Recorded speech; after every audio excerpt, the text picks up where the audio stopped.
Okay, we're going to continue on in our Father's Word. This is 1 Samuel 6, verse 5. Therefore you shall make images of your tumors and the images of your rats that ravage the land. And you shall give glory to the God of Israel. Perhaps he will lighten his hand from you, from your gods, and from your land. Why then do you harden your hearts as the Egyptians and the Pharaoh hardened their hearts? When he did mighty things among them, did they not let the people go, that they might depart? Now therefore make a new cart. Take 2 milk cows which have never been yoked, and hitch the cows to the cart, and take their calves home, away from them. Then take the ark of the Lord, and set it on the cart, and put the articles of gold which you are returning to him as a trespass offering in a chest by its side. Then send it away and let it go. And watch. If it goes up the road to its own territory, to Beth Shemesh, then he has done us this great evil. But if not, then we shall know that it is not his hand that struck us. It happened to us by chance. Then the men did so. They took 2 milk cows and hitched them to the cart, and shut their calves up at home. And they set the ark of the Lord on the cart, and the chest with the golden rats, and the images of their tumors. Then the cows headed straight for the road to Beth Shemesh, and went along the highway, lowing as they went, and did not turn aside to the right hand or to the left. And the lords of the Philistines went after them to the border of Beth Shemesh. Now the people of Beth Shemesh were reaping their wheat harvest in the valley. And they lifted their eyes and saw the ark, and rejoiced to see it. Then the cart came into the field of Joshua of Beth Shemesh, and stood there. A large stone was there. So they split the wood of the cart, and offered the cows as a burnt offering to the Lord. The Levites took down the ark of the Lord, and the chest that was in it, in which were the articles of gold, and put them on the large stone. Then the men of Beth Shemesh offered burnt offerings and made sacrifices the same day to the Lord. So when the 5 lords of the Philistines had seen it, they returned to Ekron the same day. These are the golden tumors which the Philistines returned as a trespass offering to the Lord. 1 for Ashdod, 1 for Gaza, 1 for Ashkelon, 1 for Gath, and 1 for Ekron. And the golden rats, according to the number of the cities of the Philistines, belonging to the 5 lords, both fortified cities and country villages, even as far as the large stone at Abel, on which they set the ark of the Lord, which stone remains to this day in the field of Joshua of Beth Shemesh. Then he struck the men of Beth Shemesh, because they had looked into the ark of the Lord. He struck 50,070 men of the people. And the people lamented, because the Lord had struck the people with a great slaughter. And the men of Beth Shemesh said, Who is able to stand before this holy Lord of God? And to whom shall it go up from us?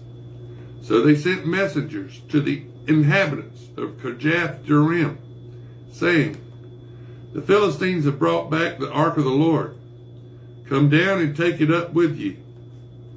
Now this is 1 Samuel 7. Then the men of Kirjath Jearim came and took the ark of the Lord, and brought it into the house of Abinadab on the hill, and consecrated Eleazar his son to keep the ark of the Lord. So it was that the ark remained in Kirjath Jearim a long time. It was there 20 years. And all the house of Israel lamented after the Lord. Then Samuel spoke to all the house of Israel, saying, if you return to the Lord with all your hearts, then put away the foreign gods and the Ashtaroths. Ashtaroth, Ishtar, pagan sex and fertility goddess. That's Ashtaroth. Solomon worshipped her. Built a little shrine for her there on the Mount of Olives. You reckon God was hot about that? From among you and prepare your hearts for the Lord, and serve him only, and he will deliver you from the hand of the Philistines. So the children of Israel put away the Baals and the Ashtaroths, and served the Lord only. And Samuel said, gather all Israel to Mizpah, and I will pray to the Lord for you. So they gathered together at Mizpah, drew water, and poured it out before the Lord. And they fasted that day and said there, we have sinned against the Lord. And Samuel judged the children of Israel at Mizpah. Now when the Philistines heard that the children of Israel had gathered together at Mizpah, the lords of the Philistines went up against Israel. And when the children of Israel heard of it, they were afraid of the Philistines.